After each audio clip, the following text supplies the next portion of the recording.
I will debate even with the President. Mr. President, yung money yan, earmark yan ng Kongreso, ng Senado para sa PhilHealth. Hindi pwedeng kunin yan ng Department of Finance para doon. Kung excess funds ang tingin niya ni Secretary Recto, edi dapat gamitin nila at increase nilang benefits.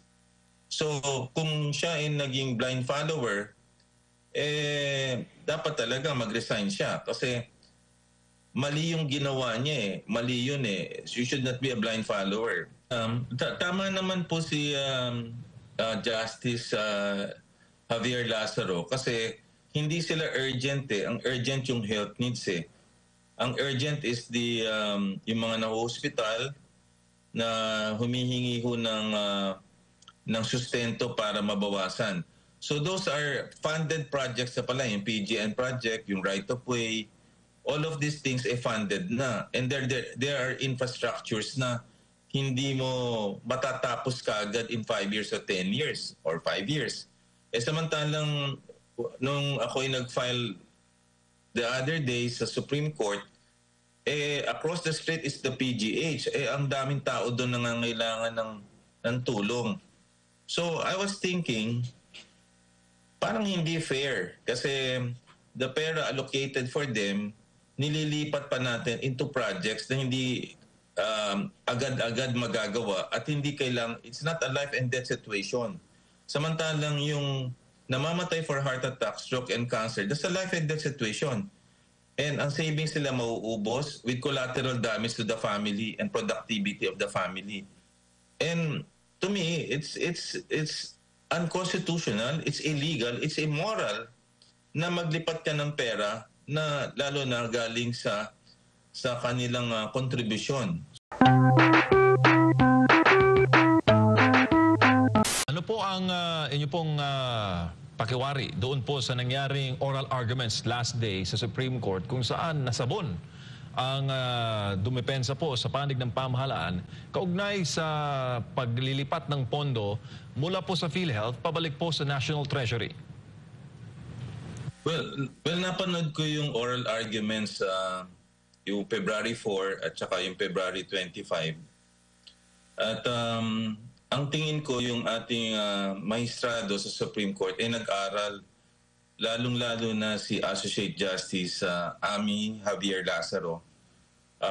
Alam niya yung financial statement, alam niya yung COA report, alam niya yung actuarial analysis, alam din niya yung diversion kung unprogrammed appropriations. So, ang aking tingin, yung wisdom at justice at ng Korte Suprema para dito handang-handa sila. Pinupuri ko rin siya maliban din kay Justice Kagiwa at si Justice Leonen. I mean, yun yung so far ang napanood ko, though I have to watch the entire proceedings. But last Tuesday, nanood ako hanggang alas 3 na madaling araw. At ang nakita ko maganda naman at fact-filled, number 1. Number 2, respectful sila. Yung pag-interview doon sa PhilHealth Senior Vice President for Finance, yung sa COA Commissioner, and then yung panghuli, napanood ko with Solicitor General Menardo Guevara. So I would say it's a very nice argument, no? At marami tayong natutunan doon. At natutuwa ko na pinapakinggan ng taong bayan ng Korte Suprema. Opo, lalo na po, Doc, yung pagbanggit sa Section 11 ng Universal Healthcare Act, yung paggamit sa excess funds ng PhilHealth na hindi pala dapat siya galawin dahil nga excess funds para yan sa mga miyembro ng state insurer na mas mapaganda pa ang serbisyo. Opo. Para lang may halong credibility, I was PhilHealth Director from 2016 to 2019. Independent Director ako, representing the Monetary Board. So yung diversion ng PhilHealth funds na 90 billion, sa tingin ko, mali yun eh. It's a form of technical malversation. Kaya siguro, baka hindi niyo po alam, nag-file ako ng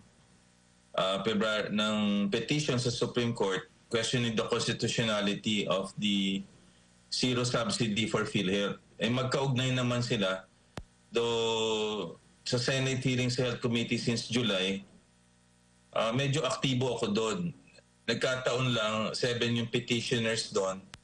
So I thought a doctor in the second petition do sa national budget natin 2025 na zero subsidy, dapat tayuan natin yon. So medyo alam ko yung universal healthcare because that was the last day of my office, February 2019, when President Duterte signed the universal healthcare law. And pondo related to the universal healthcare law should be earmarked only to PhilHealth. It should not be used for any other purposes except health. And the goals of the universal healthcare should be to increase the benefit package so that you reduce the what you call out-of-pocket expenditure. Right now, nasa 45% siya. At ang pangarap natin, in the 10 years since its signing, dapat 10% na ang babayarin. So let's say 1 million ang bill mo, dapat mga 100,000 na lang. In other countries, libre yan, like UK, Canada, Singapore, Thailand, Taiwan. Tayo yung isa sa pinakamataas na binabayaran natin. At yan ang dapat natin ginagawa. So kung may sobrang pera ang PhilHealth, dapat ang gagawin lang yan, increase the benefit package. Number 2, reduce the premium rate at ma-decrease yung out-of-pocket expenditure to around 10%. Ang pinangako yata ni Dr. Edwin Mercado, may pababa niya sa 25% until the term mag-end ni President Bongbong Marcos to 25%. Pero ang question ko, how can they do that when they transferred 60 billion already and then hindi sila nagbigay ng budget for 2025? And then, ang pangatlong question natin, how about the syntax funds na automatic should also pupunta yan dapat sa PhilHealth? So, yung action na yan is a violation of two laws, the syntax law and the universal healthcare law. Yung pangatlong issue is that if they don't give budget to PhilHealth, the direct contributors, yung mga binabawasan ng 500 pesos monthly, will be the ones to shoulder for the indirect contributors composed of the following: senior citizen, the indigents, the 4-piece receivers, at saka yung disabled. So magkakaroon tayo ng problema niyan in the long run in terms of sustainability. Number 4 is the COA report. According to Associate Justice Lazaro Bir, bankrupt na palang PhilHealth based on that. So, by that alone, connecting the diversion of the 90 billion as well as the zero subsidy, baka hindi maging financially viable ang PhilHealth kung hindi natin iisipin to. Kaya, naisipan ko bilang doktor, involved in the syntax law of 2012, the Universal Healthcare Law, as well as a PhilHealth director, I am in a position to explain to the Supreme Court, just in case matawag tayo, in the oral arguments, para magpaliwanag at to represent every Filipino na naghahangad for a better healthcare. Yun lang po yun. So tama ho doon. Sorry, the long and short of it, medyo mahaba explanation ko, dapat hindi nila binahilate yung universal healthcare law, and any funds, whether excess or reserve, should also only be earmarked for health and nothing else na pupuntahan. Opo, Doc, sa all arguments last day, naungkat din po na ilan pala sa mga pondo galing po sa PhilHealth and other GOCCs ay mapupunta sa ilang mga big-ticket projects. Halimbawa, yung Panay, Guimaras, Negros Island Bridges na nauna na pala na pondohan mula po sa Export-Import Bank of Korea. Tinatanong ni Justice Lazaro Javier, ba't mo po pondohan? Hindi pala, ba't nyo babawasan yung pondo ng PhilHealth?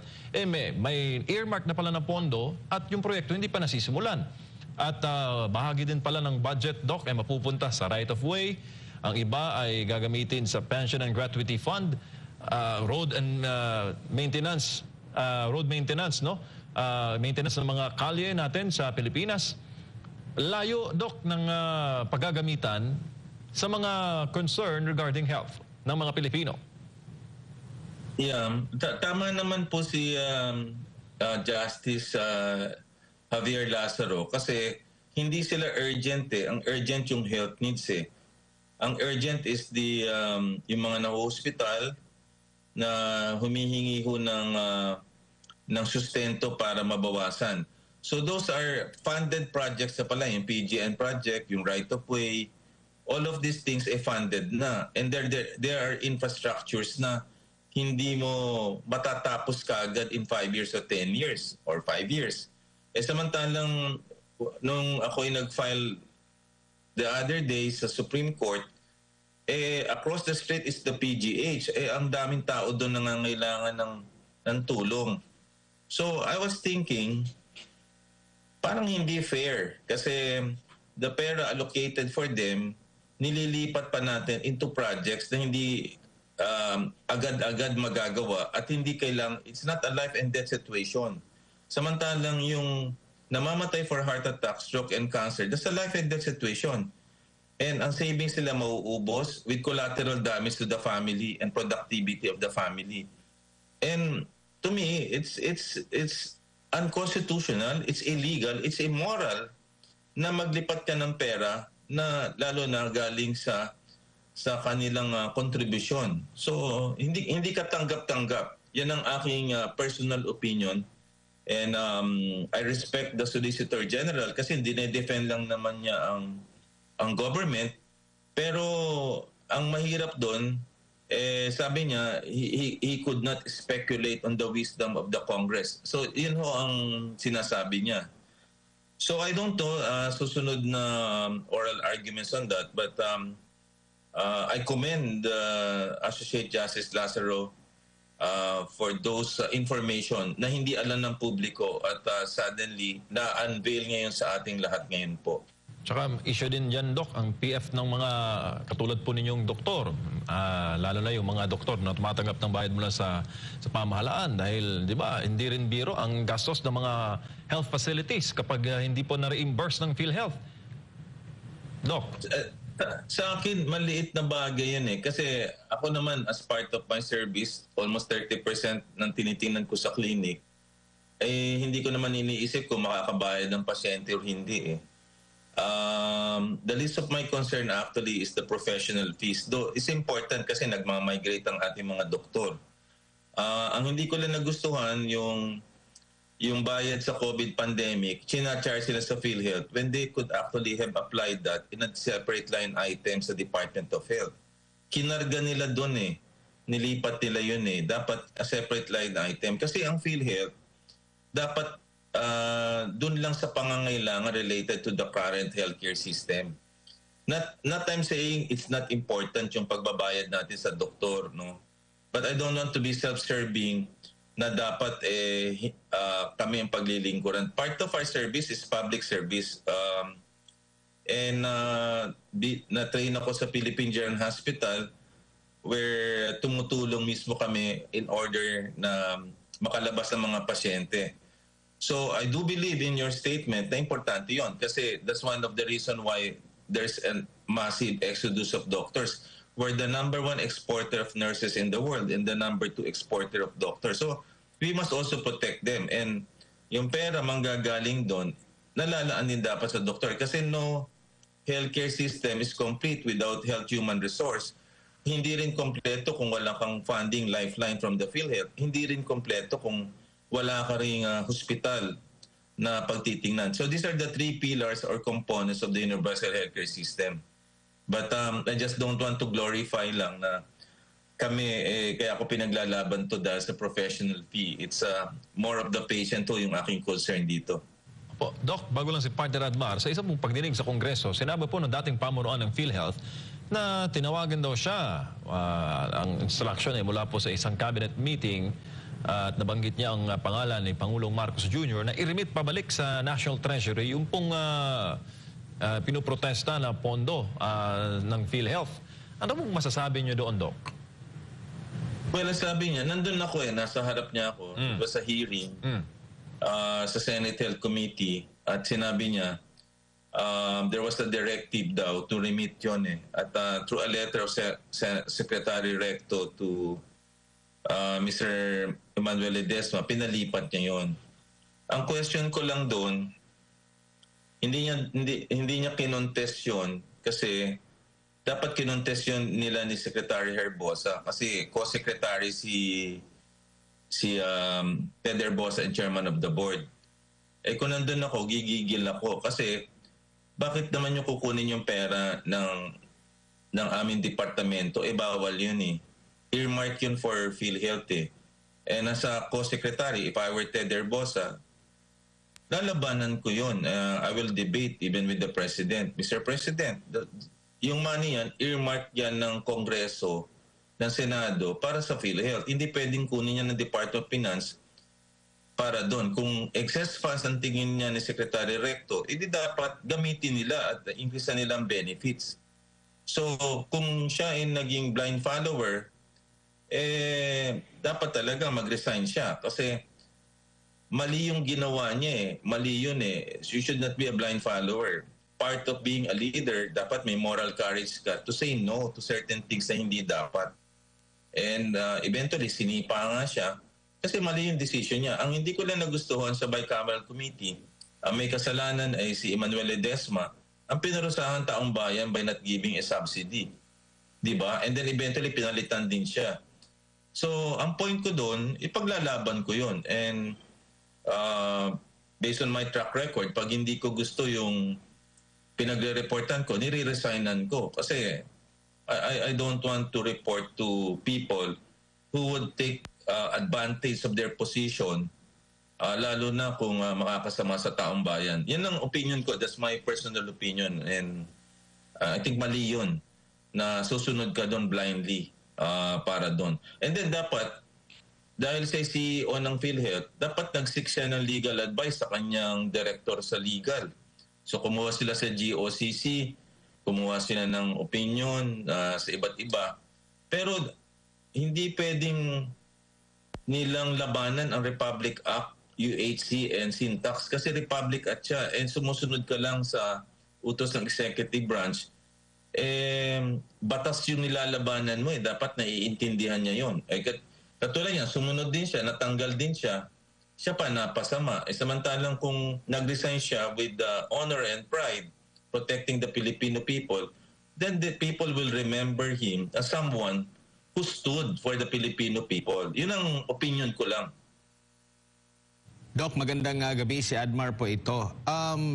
Marami na po bang sa inyo pong impormasyon, mga clinic, mga ospital, ang nawawala na ng gana na accredit pa dito sa PhilHealth na ito dahil nga po sa nabanggit ngayon ng grupo ng mga pribadong ospital na bilyon-bilyong piso yung utang sa kanila, yet mayroong mga pondo galing sa PhilHealth inililipat doon sa ibang mga proyekto na hindi intended o hindi kaugnay dito po sa mga proyektong pangkalusugan po, Doc?